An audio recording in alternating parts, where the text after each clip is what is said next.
धम्म परिषदेचं ज्यांनी आयोजन केलेलं आहे भिक्खू शाक्यपुत्र अमृतानंद बोधी या धम्म परिषदेमध्ये उपस्थित सर्व माझे बंधू भगिनींनो, माझ्या पार्टीचे तालुका अध्यक्ष राहुलभाई वानखेडे, माझ्यासोबत आलेले प्रांतोष वाघमारे आणि सर्व गंगापूर वैजापूरचे माझे बंधू भगिनींनो, माझी ओळख करून देताना सांगण्यात आलं की आपण ज्यांना निवडून दिलेले आहे, खूप अभिमानाने मी हे सांगतो सर्वांसमोर की आज मी दिल्लीपर्यंत गेलेलो आहो तर फक्त आणि फक्त या समाजाने जे ताकद मला दिली होती, माझ्यासाठी जे काम केलं होतं त्याच्यामुळे आज देशामध्ये मला लोक विचारतात हे औरंगाबादमध्ये कसं शक्य झालं, तर मी म्हणतो यांच्यामुळे हे शक्य झालेलं आहे, तुमच्यामुळे हे शक्य झालेलं आहे।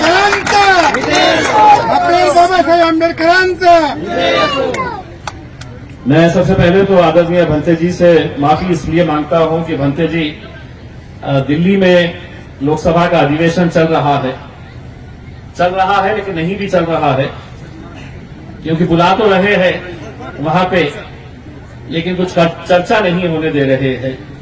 कोई चीज के ऊपर बातचीत करने की इजाजत नहीं है, क्योंकि कहीं ना कहीं अब हमें यह एहसास हो रहा है भंते जी कि इस देश के अंदर लोकशाही खत्म हो रही है और एक हुकुमशाही का दौर हम देख रहे हैं। कि हमने कह दिया है, सरकार ने कह दिया है तो बस वही बात सही है, और सरकार ने बोल दिया है तो आंखें बंद करके सर झुका के हमारा काम है कि हम इसे स्वीकार करें। लेकिन उस सरकार को ये नहीं मालूम है कि आपके मानने वाले लोग आप इसे मनवा सकते हैं, लेकिन मैं डॉक्टर बाबा साहब अम्बेडकर के संविधान को मानने वाला हूं, तो मुझे लड़ने की प्रेरणा मिलती है। जिस बाबा साहब ने हमको संगठित होकर संघर्ष करने का हमें एक सीख दी है, उसी सीख को हम ले जाकर हर रोज वहां पर लड़ते हैं और एक एहसास दिलाते हैं सरकारों को, इस मुल्क में पिछले 75 सालों से जो कुछ भी अच्छा हुआ है,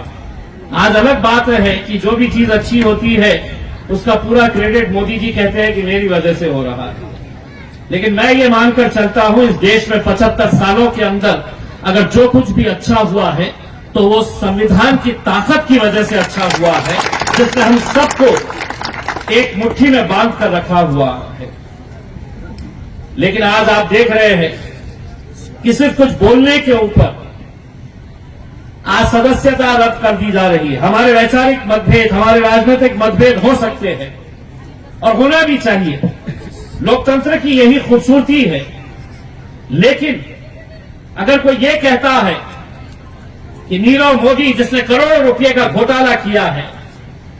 ललित मोदी जिसने करोड़ों रुपए का घोटाला किया है, ये मोदी नाम के ही लोग ऐसे क्यों होते हैं? अगर ये राहुल गांधी ने कहा है तो हम भी इस बात की सहमति है हमारी भी, कोई गलत बात नहीं कही है, लेकिन आज संविधान की, कायदे की, कानून की धज्जियां उड़ाकर एक दिन के अंदर फैसला आता है और उस फैसले को अमल में लाते हुए फौरन लाखों लोगों ने जिसे सदस्य बनाकर लोकसभा के अंदर भेजा है उसकी सदस्यता रद्द कर दी जाती है, 6 साल के लिए वो चुनाव लड़ नहीं सकता है, तो कहीं ना कहीं हम सबको इसके ऊपर सोचने की जरूरत है। क्या इस तरह की भाषा क्या सिर्फ एक राजनीतिक पक्ष के नेता ने कहा है? क्या ये सही बात नहीं है कि उसी लोकसभा के अंदर रहने वाली साध्वी प्रज्ञा सिंह ने भरी सभा के अंदर ये कहा है उन्होंने लोगों से, अपने मानने वालों से ये कहा है कि घर के अंदर हथियार रखो, छुरे चाकू रखो, क्योंकि तुम्हें इस्तेमाल करने का ये मौका आने वाला है। उनका एक मंत्री कहता है कि देश के गद्दारों को गोली मारो सालों को, यह भाषा का इस्तेमाल होता है और कोई भी इसके ऊपर हम विरोध करेंगे, क्योंकि हमें किसी एक राजनीतिक पक्ष को नहीं बचाना है, बल्कि इस देश के संविधान को बचाने का वक्त आया है। जिस संविधान के बारे में खुलेआम ये कहा जा रहा है कि अब इसको बदलने का वक्त आया है। 2024 के अंदर मुझे मालूम है, अगर गलती से यही सरकार हुकूमत के अंदर आ जाएगी तो सबसे पहले मैं अक्सर लोगों से यह कहता हूं कि अगर ये सोच रहे हैं, और मैं खास तौर से मेरे दलित भाइयों, अंबेडकरी समाज को, बुद्धिस्ट समाज को यह पैगाम देना चाहता हूं, अगर तुम ये समझ रहे हैं कि निशाने के ऊपर तो इनके सिर्फ मुसलमान हैं, तो हम सबसे बड़ी गलती कर रहे हैं। हमें तो निशाने के ऊपर रखा गया है, लेकिन आज मेरा नंबर आया है तो कल आपका नंबर आने वाला है। और कहीं ना कहीं इस बात के ऊपर हमें बहुत गंभीरता से सोचने की जरूरत है। इसीलिए मैंने आज ये कहा है कि कल जब उसका कत्ल हुआ था तो मैं खामोश था, आज मेरा कत्ल हो रहा है तो तुम खामोश है। हो सकता है कि आज मेरा नंबर आया है, कल तुम्हारा भी नंबर आ सकता है। आज यहां पर यह आप लोगों का सौभाग्य है कि यहां पर समाज के धर्मगुरु आदरणीय भंते जी यहां पर बैठे हुए हैं। मुझे खुशी है कि इतनी तपती धूप के अंदर इतनी सारी महिलाएं, इतने सारे पुरुष यहां पर इकट्ठा हुए हैं, कुछ अच्छी बातें सुन रहे हैं। लेकिन मैं भंते जी आप लोगों से आदरणीय, मैं आप लोगों से हाथ जोड़कर विनती करना चाहता हूं कि समाज के अंदर आप एक ऐसी एकता पैदा करिएगा, एक ऐसी एकता पैदा करिएगा, और वो एकता अगर पैदा हो जाती है तो उसका नतीजा क्या होता है वो आज आपके सामने खड़ा हुआ है। यह आप लोगों का आशीर्वाद था, आप लोगों की मेहनत थी, आप लोगों का साथ था, कि जिसकी वजह से हमने पूरे देश भर में एक पैगाम दिया कि अगर बुद्धिस्ट समाज, दलित समाज, मुसलमान, पिछड़ा समाज अगर एक ताकत बनकर खड़े रहता है तो हमें किसी के पीछे जाने की जरूरत नहीं। हम अपनी हुकूमत खुद बना सकते हैं, हम अपनी ताकत खुद पैदा कर सकते हैं। मुझे यहां पर जैसे ही मैं आया तो मेरा एक यहां पर बहुत मजबूत साथी है, मेरी ताकत है यहां की, राहुल वानखेड़े। उसने मुझसे कहा कि साहब यहां पर कोई सभागृह बनाने का है, कोई सभागृह बनाने का है। और उन्होंने मुझसे, दरअसल यह है कि प्रांतोष वाघमारे हो या राहुल वानखेड़े हो, इनके अंदर ये कला बहुत अच्छे से है। मैंने अभी, भाते जी आपको पता होगा कि बुद्ध लेनी के लिए मैं जब वहां पर गया था तो आदरणीय भंते जी ने मुझसे कहा था कि यहां पर मैं लगातार पिछले 5 सालों से वहां पर जाता हूं,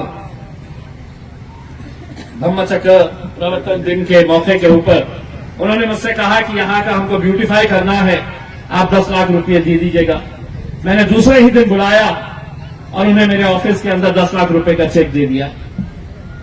10 लाख रुपए का पत्र देकर वो काम करना की शुरुआत हुई तो प्रांतोष ने मुझे वहां पर फिर से लेके गया कि बोले साहब आपका सत्कार करना है कि आपने पैसा दिए है करके, और धीरे से भंते जी के कान में बोल दिया कि 10 लाख नहीं और 10 लाख मांगिए। मैंने उसी वक्त उसी जगह के ऊपर इसलिए किया कि मैं 5 साल से वहां पर जा रहा हूं और पूरे महाराष्ट्र से बुद्ध समाज के लोग वहां पर लाखों की संख्या के अंदर आते हैं। मुझे इस बात का गर्व रहेगा कि अगले साल का होने वाला धम्मचक्र प्रवर्तन दिन के ऊपर आप जब जाएंगे तो उस इलाके को पहचानेंगे नहीं, क्योंकि 10 लाख के साथ मैंने और 10 लाख दे दिया और 20 लाख का वहां पर काम किया जा रहा है। राहुल ने भी जब बोला कि आपको आना है तो मुझे मालूम था कि राहुल कुछ ना कुछ तो मांगने वाला है। मैं राहुल को भी ये कहना चाहता हूं कि कल आना ऑफिस के ऊपर और कल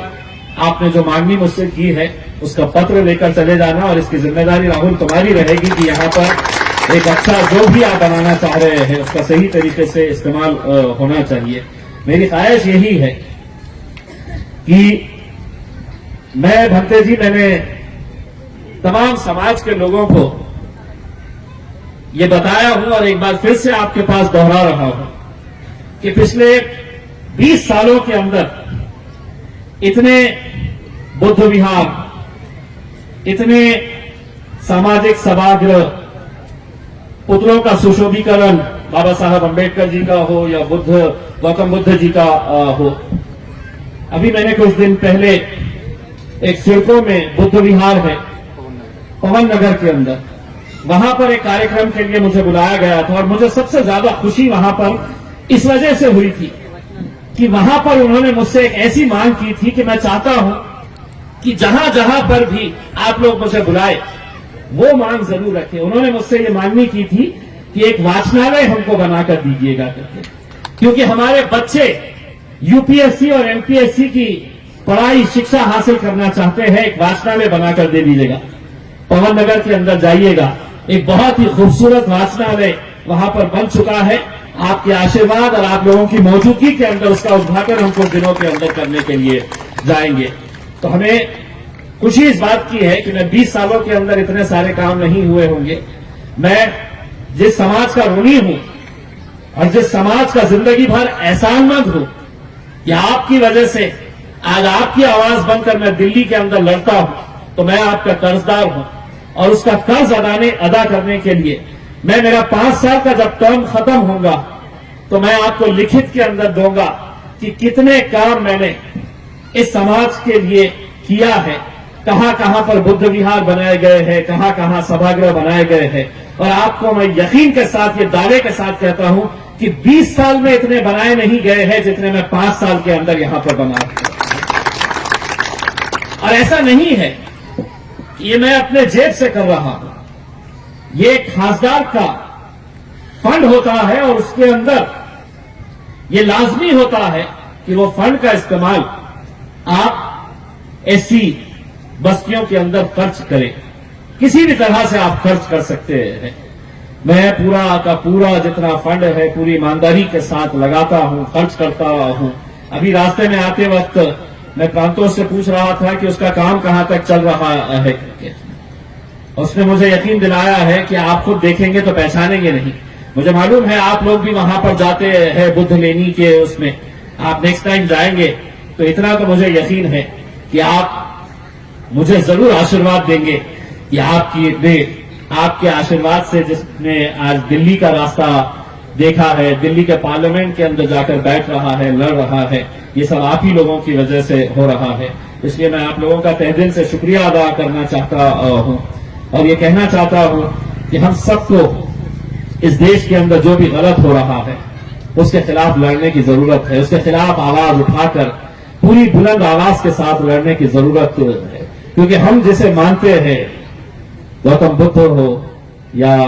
बाबा साहब अंबेडकर, अगर उनकी सीख के हिसाब से अगर हम लड़ना छोड़ देंगे तो हम समझ लीजिएगा अपने समाज के साथ हम धोखा करेंगे। इसलिए हम सबको आज जो भी इस देश के अंदर गलत हो रहा है उसके खिलाफ एक ताकत बनकर खड़े रहने की जरूरत है, लड़ने की जरूरत है। आप लोगों ने मुझे यहां पर बुलाया, मुझे दोबारा दिल्ली जाना है, कुछ हिसाब किताब करने हैं, वहां पर भी आपकी आवाज लेकर जानी है, लड़ना है। इसीलिए मैं आप लोगों का तहे दिल से शुक्रिया अदा करता हूं। आदरणीय भंते जी, आपने मुझे यहां पर बुलाकर जो मुझे सम्मान दिया है, आप लोगों का आशीर्वाद हमेशा मेरे साथ रहा है और मैं उम्मीद करता हूं आगे भी इसी तरह का आशीर्वाद, आपका प्यार मेरे साथ रहेगा, क्योंकि आपके आशीर्वाद से ही मुझे हिम्मत मिलती है, ताकत मिलती है। बहुत बहुत धन्यवाद।